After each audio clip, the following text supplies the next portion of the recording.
نماز کو خشوع و خضوع کے ساتھ پڑھنا ہے۔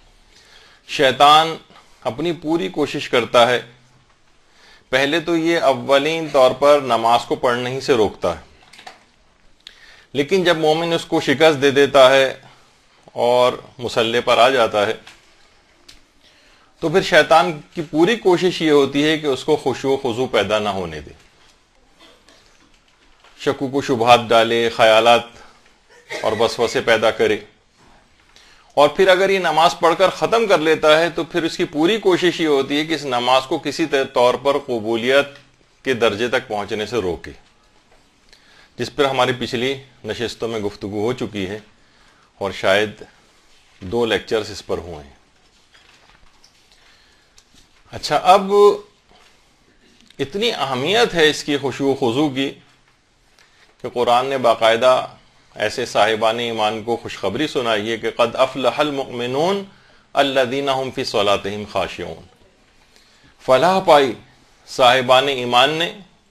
کہ جو کہ اپنی نمازوں میں خشوع و خضوع سے کام لیتے ہیں، اور ایسے ہی افراد کے لیے بات کہی گئی ہے کہ اولئک هم الوارثون الذین یرثون الفردوس،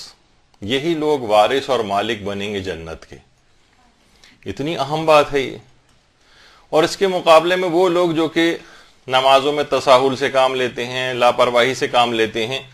ان کے لیے قرآن نے کہا ہے کہ فویل للمصلین الذین هم عن صلاتهم ساہون۔ سہو، غفلت، لاپرواہی جب یہ انسان کرتا ہے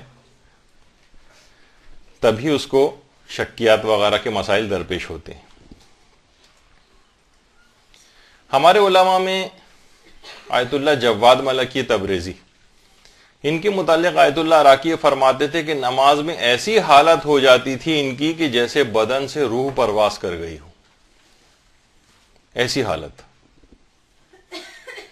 اور یہ خشوع و خضوع ہی کے باعث، یعنی انسان اتنا زیادہ ڈوب جائے۔ اور آیت اللہ میرزا جواد آقا تہرانی، یہ جن کی کمر جھکی ہوئی ہے، یہ فرماتے تھے کاش، میری آرزو ہے کہ کاش خدا مجھے اتنی دور دراز جگہ اور ایسی زمین کے اوپر بھیج دے کہ جہاں پر کوئی پرندہ پر نہ مار سکے، کوئی ملاقات کرنے والا نہ ہو، اور میں ہر طرح سے مکمل طور پر فارغ ہو کر پوری توجہ کے ساتھ 2 رکعت نماز پڑھ سکوں۔ اتنی زیادہ اس بات کی اہمیت ہے کہ نماز میں خشوع اور خضوع ہو کہ اتنے بڑے بڑے عرفاء اور علماء اس بات کی حسرت اور آرزو کرتے ہیں۔ تو مکمل نماز خشوع و خضوع کے ساتھ پڑھنی چاہیے۔ ہمارے چوتھے امام زین العابدین علیہ الصلوۃ والسلام،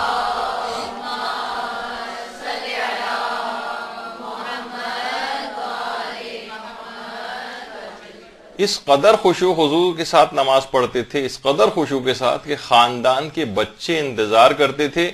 کہ کب امام نماز شروع کریں اور وہ کھیل میں مشغول ہو جائیں، چھوٹے چھوٹے بچے، اور امام اس قدر گم ہو جاتے تھے نماز میں کہ اطراف کی طرف سے دھیان بالکل ختم ہو جاتا تھا، اور بچے مکمل طور پر اس بات کا انتظار کرتے تھے کہ امام نماز میں مشغول ہوں تاکہ وہ شور وغیرہ مچا کر بھی اپنے کھیل کو کھیل سکیں، کیونکہ امام اس حد تک تمام دنیا و مافیا سے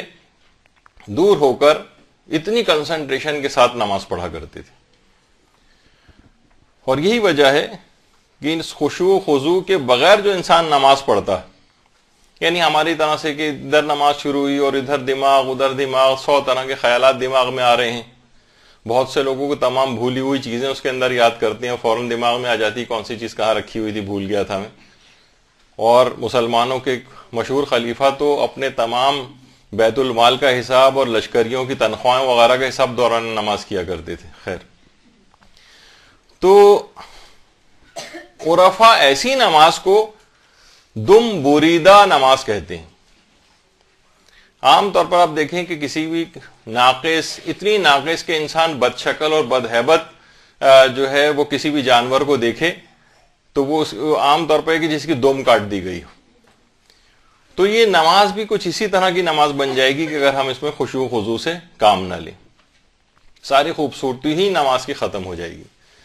پیغمبر اسلام کے ایک صحابی، درود بھیجیے محمد صلی اللہ علیہ وسلم،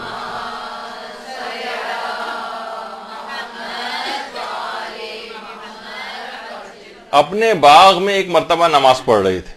تو پرندوں کی چہچہاہٹ جو ہو رہی تھی وہاں پر، چہچہا رہے تھے پرندے، اس طرف اتنے متوجہ ہوئے کہ نماز سے توجہ ہٹ گئی اور شکیات رکعت پیدا ہو گئے. یہ جو آج ہمارا موضوع ہے کہ میری کون سی رکعت میں پڑھ رہا تھا. تو پیغمبر اسلام کے پاس آئے اور آ کر اپنی پوری کیفیت بیان کی کہ یا رسول اللہ، اپنی اس خطا کے جبران کے طور پر میں اپنا پورا یہ باغ راہ خدا میں صدقہ کرتا ہوں، آپ جہاں چاہیں اس کو خرچ کریں. یہ اتنی اہم چیز ہے. نمازوں کی رکعت کے اندر شک پیدا ہو گیا تھا اپنے اس باغ کی وجہ سے. ایسا ہی جیسے کسی کا باقاعدہ کوئی فارم ہاؤس ہو، کوئی بہت بڑا سا باغ ہو، اور وہ صرف رکعت کی شک کی وجہ سے کہ میں متوجہ ہو گیا پرندوں کی چہچہاٹ کی طرف، اس نے مجھے،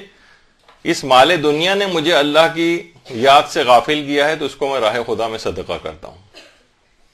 پیغمبر نے ایک دفعہ اور دیکھا یہ کہ ایک شخص ہے جو اپنی نماز میں داڑھی سے کھیل رہا ہے. تو پیغمبر نے فرمایا اگر تمہارے دل میں خشوع خضوع ہوتا تو تمہارے اعضاء و جوارح سے وہ خشوع خضوع ظاہر ہوتا. انسان جب بھی آپ دیکھ رہے ہو ہاتھ ہلا رہا ہو، بدن کو کھجا رہا ہو، یا انگلیاں چٹکھا رہا ہو، یا جمائیاں لے رہا ہو، یا کوئی بھی اس طرح کی چیزیں دوران نماز یہ ادھر ادھر کے خیالات میں مصروف ہو، تو اس کے معنی یہ ہیں کہ اس کا دل خاشع اور خاضع نہیں ہے اللہ کی بارگاہ میں. یہ فرار اختیار کیا ہوا ہے اور ادھر ادھر دنیا جہان کے خیالات کے اندر یہ شخص غرق ہے. اور یہی وجہ ہے کہ ہمیں سمجھانے کے لیے ہمارے چوتھے امام، امام زین العابدین علیہ الصلوۃ والسلام نے اللہم صلی علی محمد